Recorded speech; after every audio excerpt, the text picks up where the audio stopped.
8 men stepped into the freezing desert of Gulf War with one mission: find and destroy Iraq's hidden missile launchers. They were elite soldiers from the legendary Special Air Service, a unit trained for the most dangerous operations on Earth. But within hours, everything went wrong. Their radios failed, their cover was blown, and suddenly, they weren't hunters anymore. They were the hunted. Across hundreds of miles of frozen Iraqi desert, Iraqi forces began closing in, helicopters, patrols, and entire units searching for just 8 men. Outnumbered, cut off, and with almost no food, water, or support. What followed became one of the most brutal escape attempts in Special Forces history, a desperate fight to survive behind enemy lines. This is the story of the SAS patrol that was hunted across Iraq and the nightmare escape that followed. In January 1991, the world watched as a massive coalition force prepared to confront Iraq after its invasion of Kuwait. The conflict that followed became known as the Gulf War, a war defined not only by massive airstrikes and armored battles, but also by secret missions carried out far behind enemy lines. While coalition aircraft dominated the skies, a quieter and far more dangerous battle was unfolding in the vast deserts of western Iraq. Intelligence analysts had identified a serious threat that could potentially change the course of the war. Iraq possessed mobile Scud missile launchers capable of striking targets hundreds of miles away. These launchers were difficult to detect because they were constantly moved across the desert and hidden among civilian infrastructure. The greatest concern was not just military targets. These missiles could reach Israel. If Israel were attacked, there was a real risk that the country might enter the war.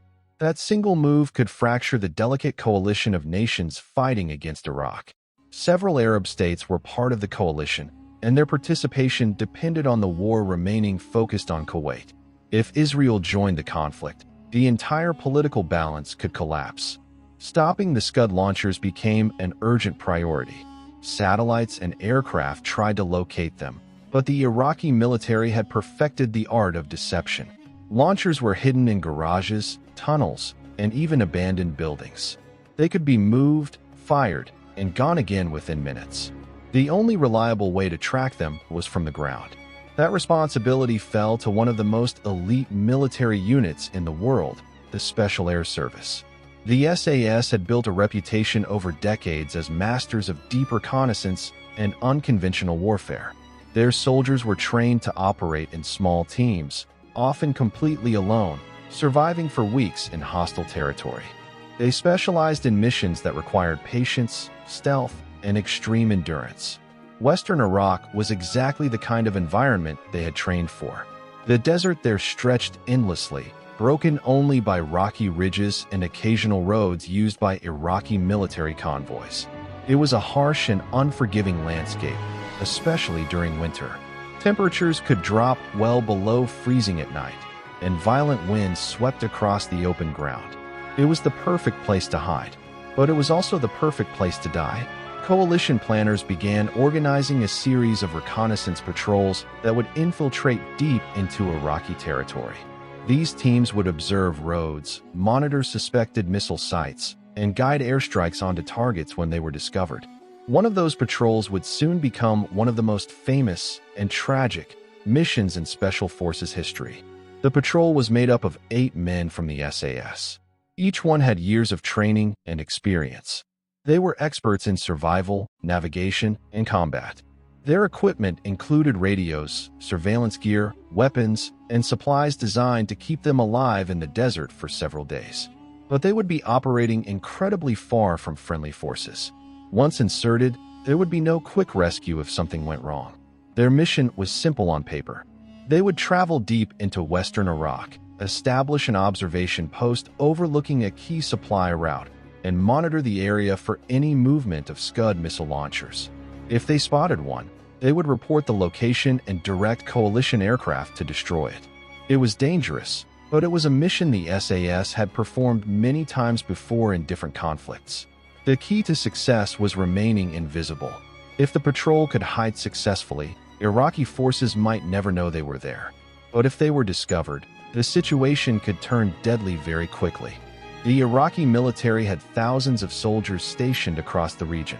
Patrols regularly moved along the roads, and helicopters sometimes swept across the desert searching for coalition infiltrators. 8 men alone in that environment would have very few options if they were found. Still, the SAS had confidence in their abilities. The men selected for the patrol were among the best in the regiment. They knew the risks and accepted them without hesitation. Every soldier in the unit understood that missions like this were part of the job. The operation was scheduled for the early days of the war, when the skies over Iraq were filled with coalition aircraft striking military targets across the country. Under that cover of chaos, the SAS patrol would quietly slip across the border. Their insertion would take place at night. A helicopter would carry them deep into Iraqi territory, flying low across the desert to avoid radar. The darkness would provide concealment, allowing the patrol to land far from any towns or military bases. From there, the men would move on foot. Each soldier carried an enormous amount of equipment: weapons, ammunition, food, water, radios, batteries, surveillance optics, and cold weather gear, all added to the weight. Moving through the desert with such heavy loads would be exhausting, but it was necessary. They would need everything they carried to survive. The patrol studied maps and satellite images of the region before the mission. They memorized landmarks, routes, and potential hiding places. Navigation would be critical once they were on the ground. The desert might appear empty, but it was full of dangers. A single mistake in direction could leave them lost in a vast landscape with no easy way to correct course. Timing also mattered. The patrol planned to move primarily at night, when darkness offered protection from observation. During daylight hours, they would remain hidden, conserving energy and watching the surrounding terrain. Everything depended on patience and discipline. As the night of the mission approached, the men prepared their gear and reviewed the plan one last time. Every detail was checked carefully. Radios were tested. Weapons were cleaned and loaded. There was no room for failure. Once the helicopter lifted off, they would be on their own. The aircraft that would carry them into Iraq belonged to the coalition forces operating in the region. These helicopters had already flown numerous missions during the opening days of the war, transporting special forces teams and conducting search operations. Flying into western Iraq was still extremely dangerous. Although coalition aircraft dominated the airspace, Iraqi anti-aircraft defenses were still active in many areas. Pilots had to fly carefully, staying low and avoiding known radar systems. The helicopter carrying the SAS patrol approached the border under the cover of darkness. Inside the aircraft, the 8 men sat silently among their equipment. Each of them understood exactly what lay ahead: a long walk into enemy territory, days of hiding in the freezing desert, and the constant possibility of discovery. For soldiers of the SAS, this was the kind of mission they had trained for their entire careers. But even the best preparation cannot predict everything. What no one knew yet was that this patrol was about to face a chain of problems that would turn a routine reconnaissance mission into a desperate fight for survival. Before the operation was over, the men would be chased across hundreds of miles of Iraqi desert. Some would be captured, some would die, and their story would become one of the most famous escape attempts ever recorded in the history of the Special Air Service. But at this moment, as the helicopter crossed silently into Iraqi airspace, none of that had happened yet. For now, the mission still looked simple: land in the desert, find a hidden position, watch the roads, and disappear without a trace. Within a few hours, that plan would begin to fall apart. The helicopter crossed silently into Iraqi airspace, flying low over the empty darkness of western Iraq. Below the aircraft stretched hundreds of miles of cold desert, a vast, rocky landscape that looked almost lifeless from above. But hidden within that emptiness were roads, military patrols, and small Iraqi outposts scattered across the region. Somewhere down there, Iraqi forces were also searching. The war had already begun. Coalition aircraft were striking targets across the country as part of the massive air campaign of the Gulf War. Explosions and distant flashes sometimes lit the horizon as bombs fell on military installations and air defense systems. For the men inside the helicopter, those flashes were a reminder that they were flying deep into enemy territory. The 8 soldiers from the Special Air Service sat quietly among their gear as the aircraft moved farther across the border. Each man carried heavy equipment: rifles, ammunition, radios, batteries, food rations, cold weather clothing, and surveillance gear. The weight of their packs alone was exhausting. But once they landed, they would have to carry everything with them. There would be no supply drops, no reinforcements, and no quick extraction if something went wrong. The helicopter eventually slowed as it approached the drop zone, a remote area far from any major towns or military bases. Intelligence analysts had chosen the location carefully. From there, the patrol could move toward a key supply route that Iraqi missile units were believed to use.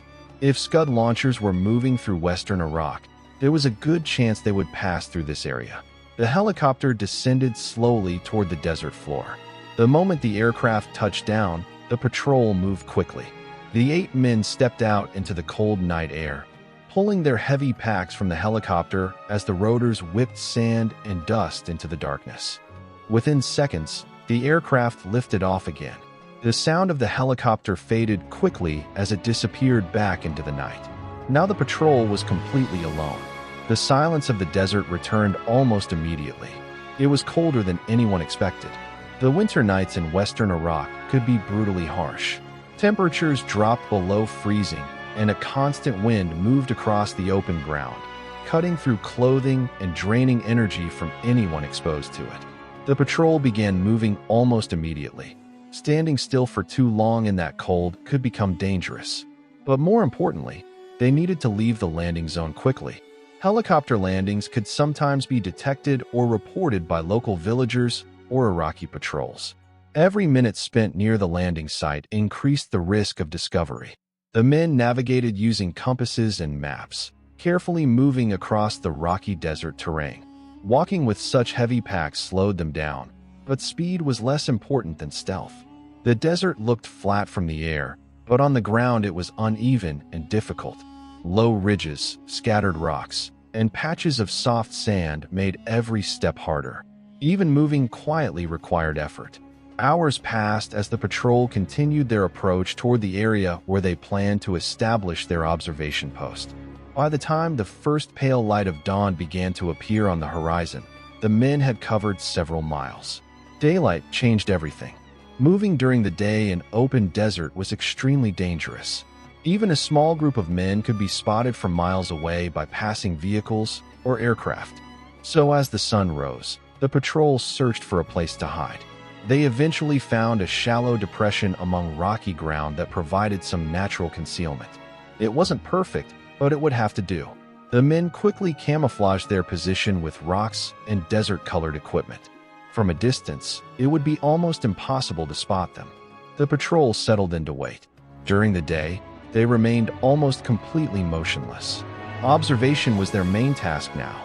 Using binoculars and spotting scopes, they watched the surrounding terrain and nearby roads. Iraqi vehicles occasionally appeared in the distance: military trucks, civilian cars, and sometimes armored patrols moving slowly across the desert.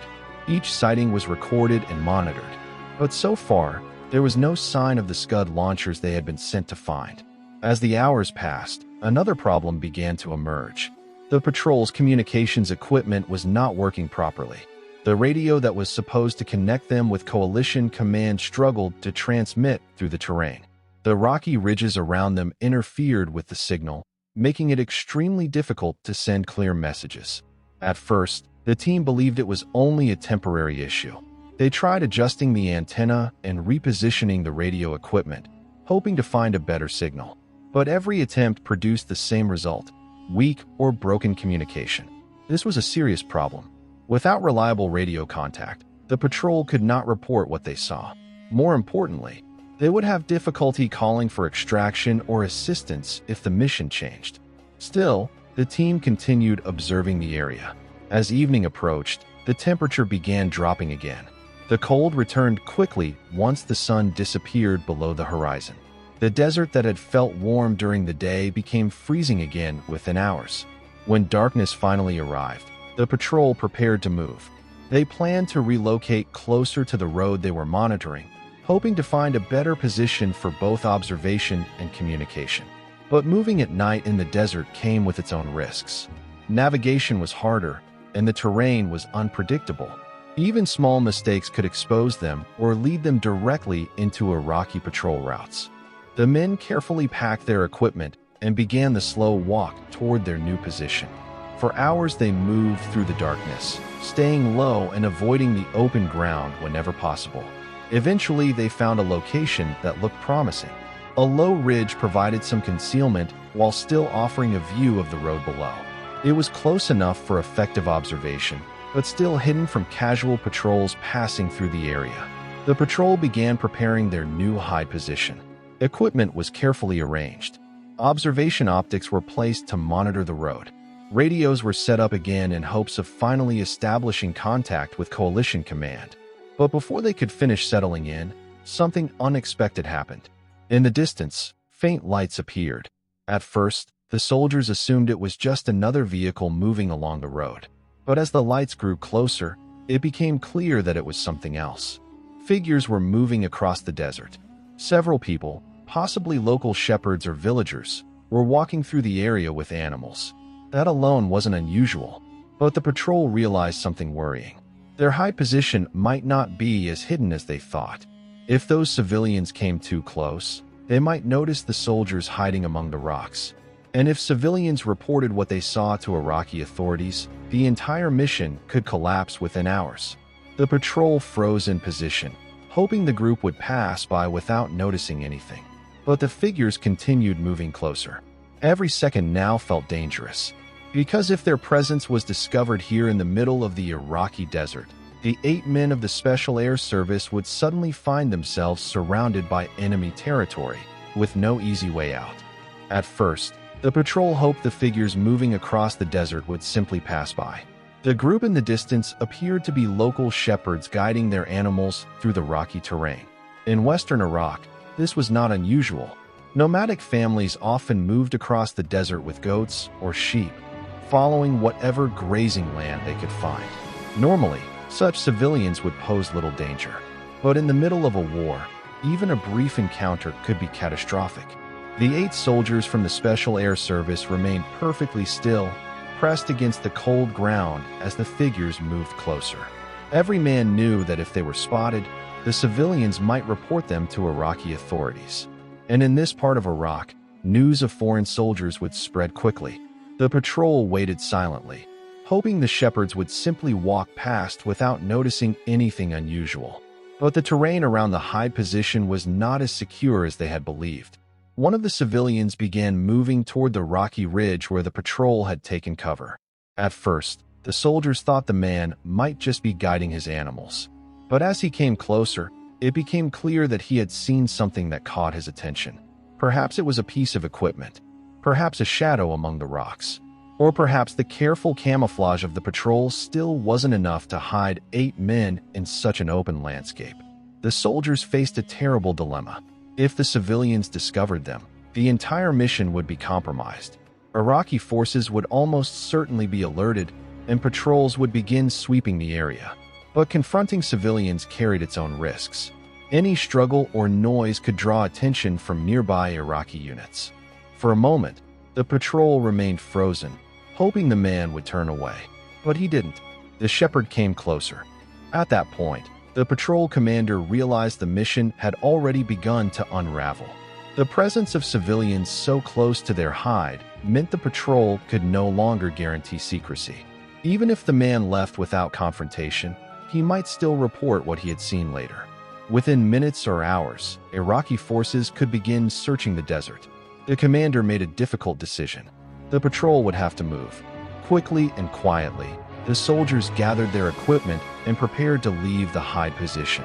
The goal now was simple: put distance between themselves and the civilians before word could spread. But the desert offers very few places to hide. The patrol began moving away from the ridge, navigating through the darkness as carefully as possible. Every step had to be silent, every movement controlled. Yet something had already changed. The mission was no longer just about observing missile launchers. Now the patrol had to worry about being discovered. For several hours, the men continued moving through the desert. Their packs were heavy, and the cold wind cut through their clothing as they walked.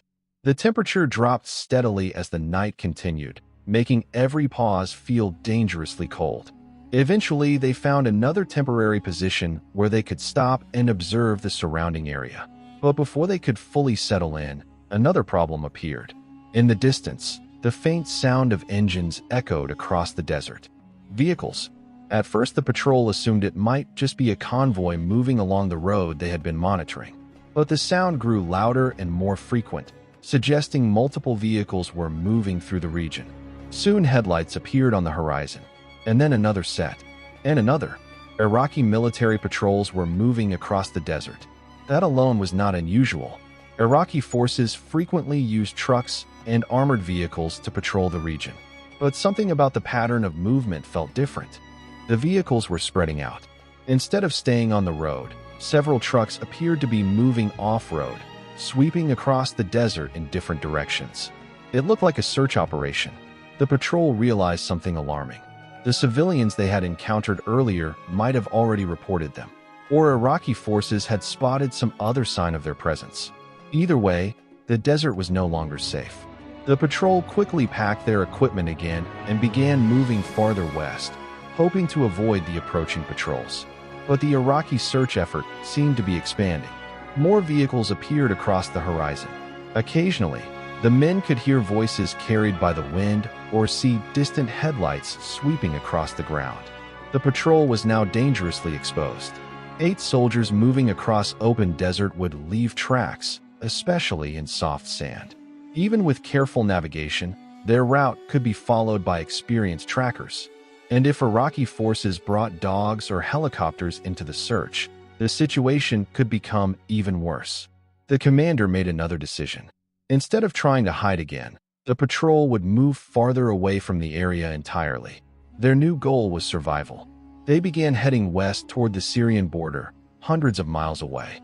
It was an extreme distance to travel on foot, but the border represented the only realistic escape route if Iraqi forces continued searching the region.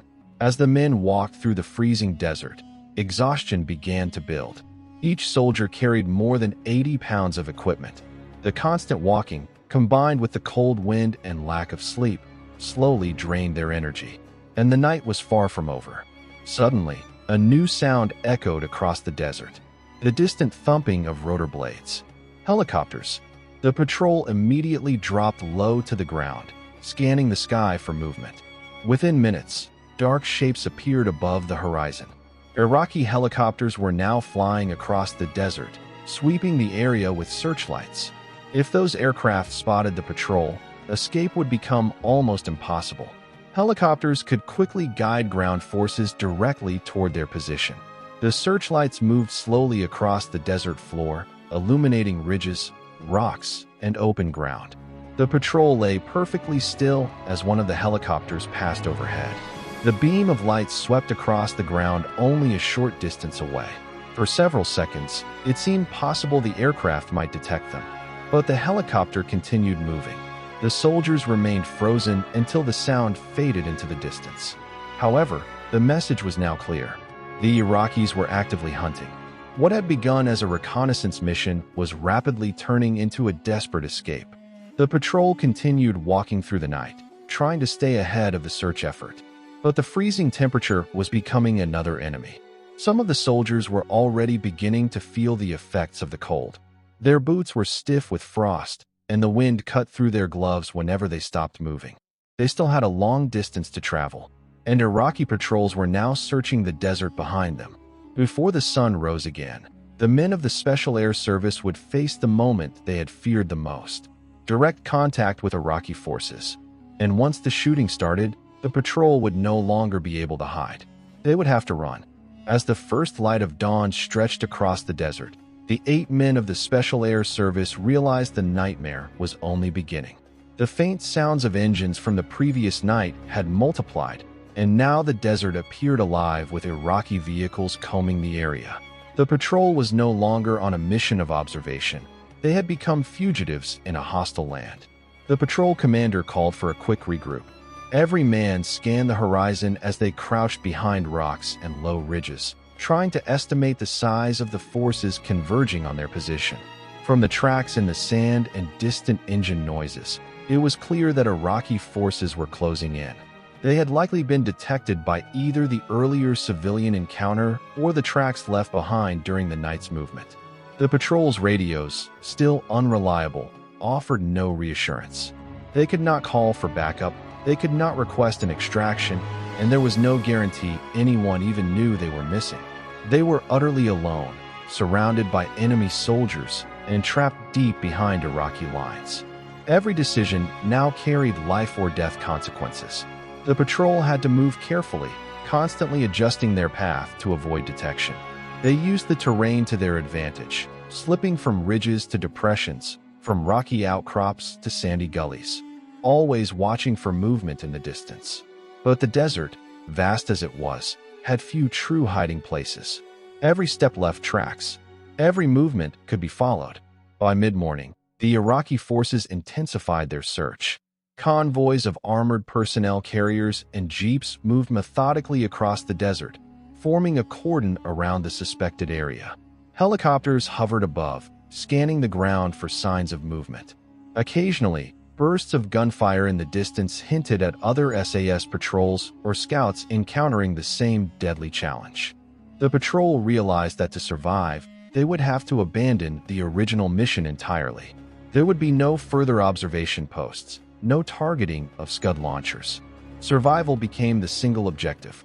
Their route now led them westward, aiming for the relative safety of remote desert areas and, eventually, the Syrian border hundreds of miles away. Movement became grueling. Each soldier carried over 80 pounds of equipment, and the desert terrain offered few breaks. The wind howled across the open sand, biting through clothing, while frost formed on equipment during the cold nights. Sleep was nearly impossible. Stopping meant risking detection, but constant movement drained energy and sharpened the threat of exhaustion. As they moved, the patrol had to confront a new problem. The Iraqi forces were learning their patterns. Airborne reconnaissance had spotted tracks, and patrols were adjusting to anticipate the SAS' likely route. Small skirmishes began to break out. Vehicles would suddenly appear along ridges, forcing the patrol to scatter and hide under rocks or in depressions, hearts pounding and adrenaline surging. During one particularly tense encounter, an Iraqi reconnaissance team passed dangerously close. The patrol lay motionless, nearly suffocating under the weight of both equipment and fear, while the soldiers above scanned the terrain. The enemy moved just meters from their hiding place. If they had been discovered, it could have been the end of the patrol. The desert offered no mercy. Water and food ran dangerously low. Every sip of water became precious. Every piece of rations had to be rationed to the last bite. Hunger gnawed at their stomachs, and fatigue began to cloud judgment. Even the most seasoned SAS soldiers felt the weight of the isolation and the relentless pressure of the hunt.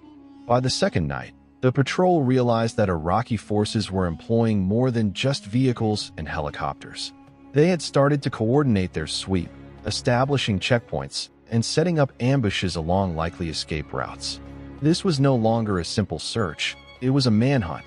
The SAS, trained to strike from the shadows, were now being stalked systematically. Each mile westward became a battle of strategy and endurance. The patrol relied on their training in stealth movement, camouflage, and desert navigation, using ridges, gullies, and small wadis to mask their progress. But the Iraqi forces were relentless, using both tracking skills and sheer numbers to pressure the small team. Even minor injuries became significant threats. Cuts, blisters, and frostbite developed as soldiers pushed through harsh terrain. Medical supplies were limited, and there was no chance for proper care. Pain became a constant companion, a reminder of the high stakes and the relentless pursuit they faced. The psychological strain was equally intense. The soldiers had to remain calm under continuous stress, knowing that a single misstep could lead to capture or death. Every sound in the distance, every shifting shadow, could indicate approaching enemy forces. Every heartbeat carried the tension of imminent danger. The patrol was now fully in survival mode. They abandoned heavier equipment, taking only essential weapons, ammunition, and minimal rations. They moved in short bursts at night, resting briefly during the day in concealed positions. Tracking the horizon for enemy movement became a routine, almost obsessive task. By the third day, the patrol was engaged in near-constant movement. Exhaustion was visible on every face. Limbs ached, minds raced, and the desert seemed to stretch endlessly. Yet, despite the overwhelming odds, the SAS soldiers continued to survive, drawing on training, discipline, and sheer determination. But the hunt was far from over. Iraqi forces had mobilized across a wide area. Helicopters hovered above, guiding convoys below. Any mistake could lead to capture or death. The patrol understood that their window for escape was narrowing. Survival would require every ounce of skill, courage, and instinct they had. And as the sun rose over the desert on the fourth day, the SAS patrol knew that the true test had only begun. Outwit the hunters, cross hundreds of miles of hostile terrain, and survive the most brutal escape mission in modern Special Forces history. By the fourth day, the 8-man patrol of the Special Air Service had transformed from hunters into fugitives. Every mile they covered in the desert brought new challenges: freezing nights, scorching days, dwindling rations, and constant enemy patrols determined to track them down. What had begun as a mission to destroy Scud missile launchers had become one of the longest and most grueling escape operations in Special Forces history. The patrol's route now stretched hundreds of miles across western Iraq. Their primary objective was survival, to avoid capture at all costs while navigating toward the relative safety of remote desert areas or potential extraction points. Every movement required precision, discipline, and an almost preternatural awareness of their surroundings. The SAS soldiers moved primarily at night. Darkness offered concealment, but the cold was relentless. Frost formed on their boots and equipment, and exposed skin quickly became numb. Sleep was rare, measured in stolen minutes behind low ridges or within shallow depressions. Every pause carried risk. Staying still too long meant being spotted, while moving in the dark increased the chance of injury or disorientation. Water became a critical concern. The patrol had brought enough rations for the planned duration of the mission, but the unexpected turn of events meant supplies were rapidly depleting. Each sip of water was rationed carefully. Every swallow reminded them of the desperate reality. They were isolated, outnumbered, and in a desert that offered almost no natural resources. Iraqi forces were relentless. Helicopters flew overhead during the night, searchlights cutting through the darkness. Convoys of trucks and armored vehicles crisscrossed the desert, attempting to anticipate the patrol's route. The soldiers had to constantly adjust their movement patterns, avoiding tracks and masking their scent to prevent canine units from tracking them. The first major engagement occurred when an Iraqi reconnaissance team stumbled upon the patrol's tracks. A firefight erupted, forcing the SAS team to split temporarily, using their training to evade and regroup. Bullets tore through the desert air, and the soldiers moved with coordinated precision, disappearing into the rocky terrain before the enemy could mount a sustained assault. Despite the intensity, no one was injured, a testament to their rigorous training and situational awareness. The psychological strain was immense. Hunger gnawed at their strength, fatigue clouded judgment, and the knowledge that capture could mean torture or death weighed heavily on every mind.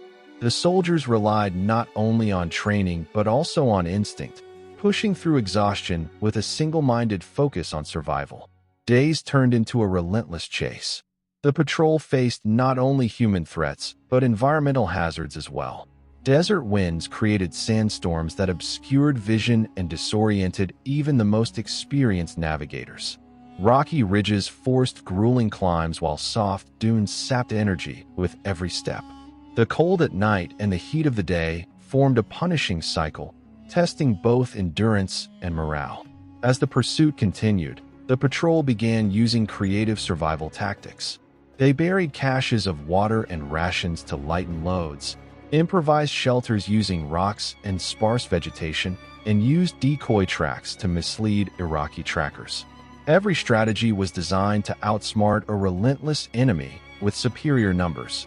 Despite the challenges, the patrol made slow but steady progress. They moved mostly under the cover of darkness, hiding during daylight, and navigating by the stars and landmarks memorized from maps before the mission. Each successful night of evasion reinforced their confidence, but they knew that one mistake could end everything. After several grueling days, the patrol reached the far western deserts, an area less patrolled by Iraqi forces. Exhausted, dehydrated, and physically drained, the soldiers finally found a momentary respite. But even here, there was no guarantee of safety. The desert remained an unforgiving adversary, and the slightest miscalculation could lead to disaster. Eventually, coalition intelligence coordinated an extraction plan once the patrol's location was confirmed. Using a combination of air reconnaissance and prearranged signals, a helicopter was dispatched to retrieve the exhausted soldiers. The extraction itself was tense. Iraqi forces were still in the area, and landing in open desert required precision and speed. As the helicopter touched down, the patrol loaded quickly, leaving behind the unforgiving desert they had traversed under constant threat. Exhaustion weighed heavily on them, but there was relief in the knowledge that they had survived. They had faced overwhelming odds, navigated hundreds of miles of hostile terrain, and escaped capture in one of the most challenging operations of the Gulf War. The mission would be remembered not for the missiles they failed to find, but for the extraordinary courage, endurance, and skill displayed by the 8 men of the SAS. Their story became a testament to the resilience of Special Forces soldiers operating behind enemy lines, a tale of survival, adaptation, and the unbreakable will to live against impossible odds. By the time the patrol returned to friendly territory, every soldier carried the invisible scars of the desert hunt, fatigue etched in their bodies, memories of relentless pursuit etched in their minds, and a deep understanding of what it truly meant to survive behind enemy lines. The SAS patrol had entered Iraq to destroy a threat. Instead, they faced the ultimate test of survival. Outnumbered, hunted, and pushed to the absolute limits of endurance, they became legends not for the target they sought, but for the extraordinary escape that would be remembered for decades. Their mission had gone horribly wrong, but they had survived. And in the annals of Special Forces history, the tale of the hunted SAS patrol would stand as one of the most remarkable escape stories ever recorded.